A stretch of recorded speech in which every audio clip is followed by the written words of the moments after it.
Hi friends, എല്ലാവർക്കും പുതിയൊരു വീഡിയോയിലേക്ക് സ്വാഗതം.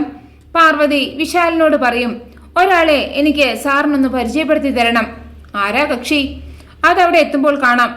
എന്താടോ ഇത്? ആകെ ഒരു ദുരൂഹതയാണല്ലോ. സാർ അവിടെ വെച്ച് ആ ആളിനെ കണ്ടാൽ എല്ലാ ദുരൂഹതകളും മാറും. എനിക്കൊന്നും മനസ്സിലാവുന്നില്ല. നമുക്കിപ്പോൾ തന്നെ ഇയാളെ കാണേണ്ട കാര്യമുണ്ടോ? ഉണ്ട്. എത്രയും പെട്ടെന്ന് നമുക്ക് അയാളെ കണ്ടേ തീരൂ. 2 മണിക്കൂർ സാർ എനിക്ക് വേണ്ടി മാറ്റി വെച്ചേ മതിയാവൂ. സാറ് വാ, നമുക്ക് വേഗം അങ്ങോട്ട് പോകാം. അതേസമയം പ്രഭാവതി ഒരു പൂജ നടത്താൻ വേണ്ടി ഒരു തിരുമേനിയെ വിളിച്ചു കൊണ്ടുവന്ന് അതിനുവേണ്ട ഒരുക്കങ്ങളെല്ലാം ചെയ്യുകയാണ്. അപ്പോഴാണ് അവിടേക്ക് ഗാർഗിയും സുശീലയും പാർവതിയും വിശാലും കൂടി വരുന്നത്. പൂജയ്ക്കുള്ള ഒരുക്കങ്ങൾ കാണുമ്പോൾ പാർവതി വിശാലിനോട് ചോദിക്കും, എന്താ എന്താ വിശാൽ സാറേ, എന്താ ഇവിടെ നടക്കുന്നത്? അപ്പോൾ വിശാൽ പറയും, എനിക്കൊന്നും അറിയില്ല. അപ്പോൾ വിശാലെ പ്രഭാവതിയോട് ചോദിക്കും, എന്താ അമ്മേ വിശേഷം? അപ്പോൾ പ്രഭാവതി പറയും, ഇത് പാർവതിയുടെ നന്മയ്ക്ക് വേണ്ടി, ഇവളുടെ ദീർഘായുസിന് വേണ്ടി ചെയ്യുന്ന ഒരു പൂജയാണ്. ഇത് കേൾക്കുമ്പോൾ പാർവതി വിചാരിക്കും, എനിക്ക് വേണ്ടി പ്രഭാവതി അമ്മ പൂജ നടത്താനോ? ഇതിലെന്തോ കുഴപ്പമുണ്ടല്ലോ. അപ്പോൾ പ്രഭാവതി പറയും, ലക്ഷ്മിപുരത്ത് വെച്ച് പാർവതിക്ക് തീപ്പൊള്ളലേറ്റില്ലേ, അന്ന് ദൈവകടാക്ഷം ഉള്ളതുകൊണ്ട് മാത്രമാണ് പാർവതി ജീവനോടെ രക്ഷപ്പെട്ടത്. പക്ഷേ അതിനുശേഷം ഇവളുടെ കാര്യം ആലോചിച്ചിട്ട് എനിക്കൊരു സ്വസ്ഥതയുണ്ടായിരുന്നില്ല. പാർവതിയുടെ ആയുസിന് ഇനി ഒരു ആപത്തും വരാൻ പാടില്ല. അതിനുവേണ്ടി ഒരു ആയുർഹോമം നടത്തണം. തീരുമാനിച്ചിട്ട് കുറച്ച് ദിവസമായി. തിരുമേനിയെ കണ്ട് കാര്യം പറഞ്ഞപ്പോൾ തിരുമേനി അതൊന്ന് ഗണിച്ചു നോക്കി. എന്നിട്ട് പറഞ്ഞു, എത്രയും പെട്ടെന്ന് ഈ പൂജ നടത്തിയേ തീരുവെന്ന്. അങ്ങനെ തിരുമേനി പറയുമ്പോൾ പിന്നെ നമ്മളായിട്ട് എന്തിനാ വെച്ച് താമസിപ്പിക്കുന്നത്? അതുകൊണ്ട് ഇന്ന് ഇവിടെ വെച്ച് പൂജ നടത്താമെന്ന് ഞാൻ തീരുമാനിച്ചു. അപ്പോൾ വിശാൽ പറയും, അമ്മയ്ക്ക് നിന്നോടുള്ള സ്നേഹം കണ്ടോ പാർവതി? നമ്മളോട് ആരോടും പറയാതെ അമ്മ നിനക്ക് വേണ്ടി പൂജ നടത്താൻ പോവുകയാണ്. അപ്പോൾ സുശീല പറയും, ഇതെന്തായാലും ഒരു വലിയ സസ്പെൻസ് ആയിപ്പോയി. ഞങ്ങളോട് ആരോടും ഒരു വാക്കുപോലും പറഞ്ഞില്ലല്ലോ. അപ്പോൾ പ്രഭാവതി പറയും, അതിനുള്ള സമയമൊന്നും കിട്ടിയില്ല. അപ്പോൾ ഗാർഗി പറയും, ഇത്രയൊക്കെ അറേഞ്ച് ചെയ്യാൻ അമ്മയ്ക്ക് സമയം ഉണ്ടായിരുന്നില്ലേ? അതിനിടയിൽ ഇവിടെയുള്ളവരോടൊന്ന് പറഞ്ഞുകൂടായിരുന്നോ? അപ്പോൾ പ്രഭാവതി പറയും, ഞാനത് വിട്ടുപോയി മോളെ. ഇനി ആർക്കെങ്കിലും പരാതി ഉണ്ടെങ്കിൽ പറയാതിരുന്നതിന് ഞാൻ എല്ലാവരോടും ക്ഷമ ചോദിക്കുന്നു, പോരെ? ഇത് കേൾക്കുമ്പോൾ പാർവതി വിചാരിക്കും, ഇതിലെന്തോ ചതിയുണ്ട്, അത് ഉറപ്പാണ്. അപ്പോൾ ഗാർഗി ചോദിക്കും, തീപിടുത്തം നടന്നിട്ട് കുറച്ച് ദിവസമായില്ലേ, അന്നെന്താ ഈ പൂജ നടത്താതിരുന്നത്? അന്ന് ഈ പൂജ നടത്താതെ ഇപ്പോൾ ഈ പൂജ നടത്തിയിട്ട് കാര്യമുണ്ടോ? അപ്പോൾ പ്രഭാവതി പറയും, ഇത്തിരി വൈകിട്ടാണെങ്കിലും ഇത് നടത്തുന്നത് കൊണ്ട് കുഴപ്പമൊന്നുമില്ല. അല്ലെങ്കിലും നല്ല കാര്യങ്ങൾ ചെയ്യാൻ നാളും ദിവസം ഒന്നും നോക്കിയില്ലെങ്കിലും കുഴപ്പമില്ല. തിരുമേനി അങ്ങനെ തന്നെയാണ് പറഞ്ഞത്. അപ്പോൾ സുശീല പറയും, തിരുമേനി അങ്ങനെ പറഞ്ഞുവെങ്കിൽ പിന്നെ ഒന്നും ചിന്തിക്കേണ്ട ആവശ്യമില്ല. അപ്പോൾ പ്രഭാവതി വിശാലിനോടും പാർവതിയോടും പറയും, ഇതൊക്കെ പൂജിച്ചു കഴിഞ്ഞ് നാളെ രാവിലെ മറുക്രിയ ചെയ്യുന്നത് വരെ നിങ്ങൾ രണ്ടുപേരും ഇവിടെ നിന്ന് എങ്ങോട്ടും പോകാൻ പാടില്ല. എന്നാലേ ഈ പൂജയുടെ ഫലം കിട്ടൂ. അതുകൊണ്ട് ഇതിനിടയിൽ പ്രോഗ്രാംസ് എന്തെങ്കിലും നിങ്ങൾ പ്ലാൻ ചെയ്തിട്ടുണ്ടെങ്കിൽ അതൊക്കെ വിളിച്ച് ക്യാൻസൽ ചെയ്തേക്ക്. അപ്പോൾ വിശാൽ പറയും, ശരിയമ്മേ, അതൊക്കെ ഞങ്ങൾ മാറ്റി വെച്ചോളാം. എന്നാൽ നിങ്ങൾ പോയിട്ട് വേഗം റെഡിയായിട്ട് വാ. അപ്പോൾ പാർവതിയും വിശാലും കൂടെ അകത്തേക്ക് പോവുകയാണ്. അതേസമയം സുകുമാരൻ പാർവതിയുടെ ഫോൺ വരവും കാത്തു നിൽക്കുകയാണ്. അപ്പോഴാണ് പ്രതാപൻ സുകുമാരനെ വിളിക്കുന്നത്. പരിചയമില്ലാത്ത നമ്പർ കാണുമ്പോൾ സുകുമാരൻ വിചാരിക്കും, ഇതാരാണ് ഈ വിളിക്കുന്നത്? അറിയാത്ത നമ്പറാണല്ലോ. ഇനി വേണ്ടപ്പെട്ടവർ വല്ലതും ആണോ? അതോ മേഡം വേറെ നമ്പറിൽ നിന്ന് വിളിക്കുന്നതാണോ? ഏതായാലും ഒന്ന് എടുത്തു നോക്കാം എന്ന് പറഞ്ഞിട്ട് ഫോൺ അറ്റൻഡ് ചെയ്യുകയാണ്. അപ്പോൾ പ്രതാപൻ പറയും, എനിക്ക് നിങ്ങൾ നേരിട്ടൊന്ന് കാണണം. എന്താ കാര്യം? അതെ, നേരിട്ട് കാണുമ്പോൾ പറയാം. അപ്പോൾ സുകുമാരൻ ചോദിക്കും, നിങ്ങൾ ആരാ സംസാരിക്കുന്നത്? അതും അപ്പോൾ പറയാന്നേ. ആദ്യം നിങ്ങൾ ആരാണെന്ന് വ്യക്തമായിട്ട് പറ. എന്താണ് ആവശ്യമെന്ന് പറ. അല്ലാതെ എന്നെ കാണണമെന്ന് പറഞ്ഞാൽ അതൊന്നും നടക്കില്ല. അപ്പോൾ പ്രതാപൻ പറയും, താൻ പേടിക്കൊന്നും വേണ്ട. തന്നെ കൊല്ലാനൊന്നുമല്ല കാണാൻ പറഞ്ഞത്. എനിക്ക് ആരെയും പേടിയൊന്നുമില്ല. പക്ഷേ നിങ്ങൾ ആരാണെന്ന് നിങ്ങൾ വ്യക്തമായിട്ട് പറയണം, എന്നിട്ടേ കാണാൻ പറ്റൂ. അപ്പോൾ പ്രതാപൻ പറയും, എടാ കോപ്പേ, മര്യാദയ്ക്ക് താൻ എവിടെയുള്ളതെന്ന് പറഞ്ഞോ, അതാ നല്ലത്. ഇല്ലെങ്കിൽ താൻ എന്തു ചെയ്യും? അപ്പോൾ പ്രതാപൻ പറയും, ചൂടാവാതെ. തന്നെ ഫോണിൽ ഒരു പെൺകുട്ടി ബന്ധപ്പെട്ടിട്ടുണ്ടായിരുന്നില്ലേ, അതിനെക്കുറിച്ച് സംസാരിക്കാനാണ്. അവൾ തന്നോട് എന്താ പറഞ്ഞത്? അപ്പോൾ സുകുമാരൻ പറയും, ആ പെൺകുട്ടി എന്താ പറഞ്ഞത് അറിയണമെങ്കിലേ ആ പെൺകുട്ടിയോട് തന്നെ ചോദിക്കേ എന്ന് പറഞ്ഞിട്ട് സുകുമാരൻ ഫോൺ കട്ട് ചെയ്യാണ്. അപ്പോൾ പ്രതാപൻ അയാളെ വീണ്ടും ഫോൺ വിളിക്കുകയാണ് കേട്ടോ. പക്ഷേ അയാൾ ഫോൺ എടുക്കുന്നില്ല. അപ്പോൾ പ്രതാപൻ വിചാരിക്കും, പാർവതി എന്തോ പറഞ്ഞ അയാളെ ചട്ടം കെട്ടിയിട്ടുണ്ട്, അതാണ് അയാൾ ഫോൺ എടുക്കാത്തത്. എല്ലാത്തിനും ഒരു വ്യക്തത വരണമെങ്കിൽ അയാൾ നേരിട്ട് കണ്ടേ പറ്റൂ. എങ്ങനെ കണ്ടുപിടിക്കും? അയാളുടെ ഡയൽ ചെയ്തപ്പോൾ കോളർ ഐ ഡിയിൽ എന്തോ കാണിച്ചല്ലോ എന്ന് പറഞ്ഞിട്ട് ഫോൺ എടുത്ത് നോക്കുകയാണ് കേട്ടോ. ഓ, മാർക്കറ്റ് റോഡ് അല്ലേ, ഇവിടുന്ന് അടുത്താണല്ലോ. അതേസമയം ഗാർഗി പാർവതിയോട് പറയും, പ്രഭാവതി അമ്മ ഇങ്ങനൊരു പൂജ നടത്തുന്ന കാര്യം ഞാൻ അറിഞ്ഞതേ ഇല്ലല്ലോ. അപ്പോൾ പാർവതി പറയും, ഞാനും അറിഞ്ഞില്ല ഗാർഗി, എന്നോടൊരു വാക്കുപോലും പറഞ്ഞിട്ടുണ്ടായിരുന്നില്ല. എന്തിനെ, വിശാൽ സാറിനോട് പോലും പറഞ്ഞിട്ടില്ല.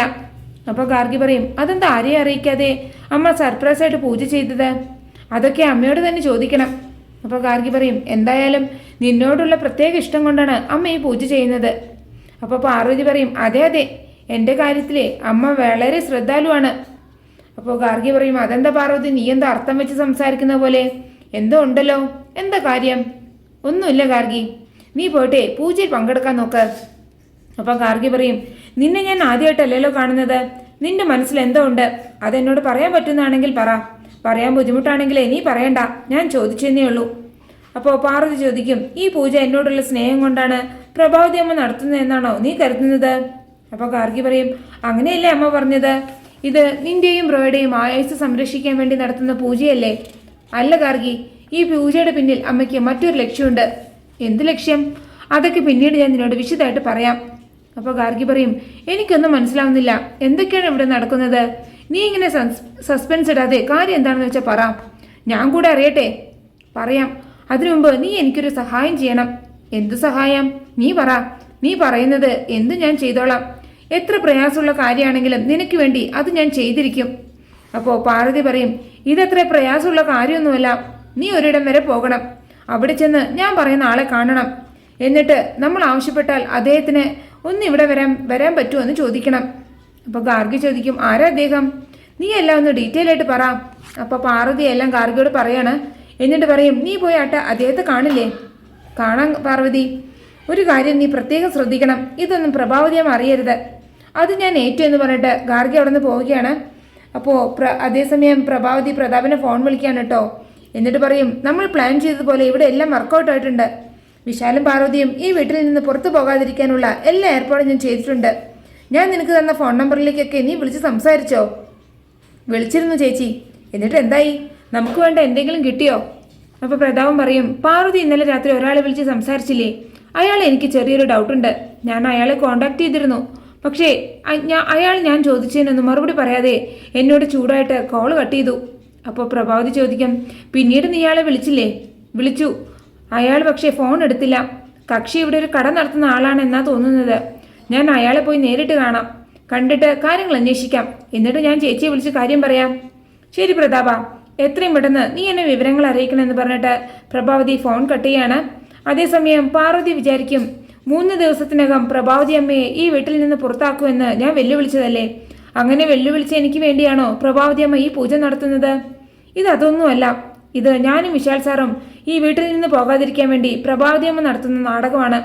അതിനുവേണ്ടിയാണ് തന്ത്രപരമായിട്ട് ആ ഹോമം നടത്തുന്നത്. ഞാൻ മനസ്സിൽ വിചാരിക്കുന്നതൊക്കെ അവർ എങ്ങനെയാണ് അറിയുന്നത്? എൻ്റെ പ്ലാൻ പ്രഭാവതി അമ്മ എങ്ങനെ മനസ്സിലാക്കി? എങ്ങനെയെങ്കിലും ഇവിടെ നിന്ന് പുറത്തിറങ്ങി എൻ്റെ പ്ലാൻ നടപ്പിലാക്കണം. അങ്ങനെ ആലോചിച്ച് നിൽക്കുമ്പോഴാണ് വിശാൽ അവിടേക്ക് വരുന്നത്. എന്നിട്ട് പാർവതിയോട് ചോദിക്കും, താൻ എന്താ ഈ ആലോചിച്ച് നിൽക്കുന്നത്?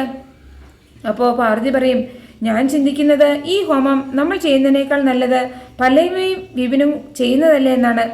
അതെന്താ താൻ അങ്ങനെ പറഞ്ഞത്? അപ്പോൾ പാർവതി പറയും, നമ്മൾ ഇതുപോലെ എത്രയോ പൂജകൾ ചെയ്തിരിക്കുന്നു. അവരാണെങ്കിൽ ഇപ്പോൾ വിവാഹം കഴിഞ്ഞവരല്ലേ, അതും യാതൊരു മുൻകരുതലും ഇല്ലാതെ. അങ്ങനെ ആയതുകൊണ്ടാവും അവരുടെ ജീവിതത്തിൽ ചില സ്വരച്ചേർച്ചകൾ ഉള്ളത്. അതുകൊണ്ട് അവരുടെ ബന്ധം കൂടുതൽ ദൃഢമാവാനും അവർക്ക് ദാമ്പത്യ ഐക്യവും ഐശ്വര്യവും ഉണ്ടാവാനും ഈ പൂജ അവർ ചെയ്യുന്നതല്ലേ സാറേ കൂടുതൽ നല്ലത്. അപ്പോൾ വിശാൽ പറയും, താൻ എന്താ ഈ പറയുന്നത്? ഈ പൂജയുടെ പ്രത്യേകത തനിക്ക് അറിയില്ലേ? തനിക്ക് ലക്ഷ്മിപുരത്ത് വെച്ച് അപകടം ഉണ്ടായപ്പോൾ തനിക്ക് വേണ്ടി അമ്മ നടത്താമെന്ന് പറഞ്ഞ പൂജയല്ലേ ഇത്? തന്നെ പോലെ തന്നെ അന്നത്തെ പോലെ യാതൊരു ആപത്തും തനിക്ക് ഇനി ഉണ്ടാവാതിരിക്കാനാണ് അമ്മ ഇത് നടത്തുന്നത്. നമ്മൾ രണ്ടുപേരും ചേർന്ന് ഈ പൂജ നടത്തിയാൽ മുമ്പുണ്ടായതുപോലെ ഒരു ദോഷവും പിന്നെ ഉണ്ടാവില്ല. അതുകൊണ്ട് നമ്മൾ തന്നെ ഈ പൂജ നടത്തണം. മാത്രമല്ല, നമ്മളിപ്പോൾ ഈ പൂജയിൽ നിന്ന് പിന്മാറിയാൽ അത് അമ്മയ്ക്ക് വിഷമമാവും. അമ്മയുടെ മനസ്സ് വേദനിപ്പിക്കരുതെന്ന് ഞാൻ തന്നോട് എത്ര പ്രാവശ്യം പറഞ്ഞിട്ടുണ്ട്. അമ്മ ഒരു തീരുമാനം എടുത്താൽ അത് നമ്മൾ അംഗീകരിക്കണം. അതിനെ ഒരിക്കലും നമ്മൾ എതിർക്കാൻ പാടില്ല. നീ ഞാൻ പറയുന്നത് കേട്ടാൽ മതി. നീ വേഗം പോയിട്ട് റെഡി ആയിട്ട് താഴേക്ക് വാ എന്ന് പറഞ്ഞിട്ട് വിശാൽ താഴേക്ക് പോവുകയാണ്. ഇത് കേൾക്കുമ്പോൾ പാർവതി മനസ്സിൽ വിചാരിക്കും, പ്രഭാവതി അമ്മ എനിക്കെതിരെ എന്തോ ആസൂത്രണം ചെയ്തിട്ടുണ്ടെന്ന് ഉറപ്പാണ്. എങ്ങനെയെങ്കിലും ഈ പൂജ തടയണം എന്നെല്ലാം വിചാരിച്ച് ഒരുങ്ങി താഴേക്ക് വരികയാണ്. അപ്പോൾ ഗാർഗി പറയും, ബ്രോയുടെ ബ്രഹ്മചാര്യം അന്വേഷിക്കണം എന്ന് പറഞ്ഞ് ഗുരുജി എന്നെ വിളിച്ചിരുന്നു. ഇത് കേൾക്കുമ്പോൾ പാർവതി ചോദിക്കും, ഗുരുജി എന്താ പറഞ്ഞത്? അപ്പോൾ ഗാർഗി പറയും, അതെ, നിങ്ങളല്ല ഈ പൂജ ചെയ്യേണ്ടത്. അപ്പോൾ വിശാൽ ചോദിക്കും, പിന്നെ എന്തു വേണമെന്നാണ് അദ്ദേഹം പറഞ്ഞത്? അദ്ദേഹം പറഞ്ഞത് ഈ വീട്ടിൽ പുതുതായിട്ട് വിവാഹം കഴിച്ചവർ ഉണ്ടെങ്കിൽ, നവദമ്പതികൾ ഉണ്ടെങ്കിൽ അവരാണ് ഈ പൂജ ചെയ്യേണ്ടത് എന്നാണ്. അപ്പോൾ സുശീല പറയും, ഇവിടെ പുതുതായിട്ട് കല്യാണം കഴിച്ചത് വിപിനും പല്ലവിയല്ലേ? ഗുരുജി പറഞ്ഞതനുസരിച്ചാണെങ്കിൽ അവരല്ലേ ഈ പൂജ ചെയ്യേണ്ടത്? അപ്പോൾ ഗാർഗി പറയും, അതെ, അവർ തന്നെയാണ് ഈ പൂജ നടത്തേണ്ടത്. ഇല്ലെങ്കിൽ ഈ വീട്ടിലുള്ള കാരണവസ്ഥാനത്തുള്ള സ്ത്രീക്ക് അപമൃത്യു സംഭവിക്കുമെന്ന്. ഇത് കേട്ട് ഞെട്ടി നിൽക്കുന്ന സുശീലയെ കാണിച്ചുകൊണ്ടാണ് എപ്പിസോഡ് അവസാനിക്കുന്നത്.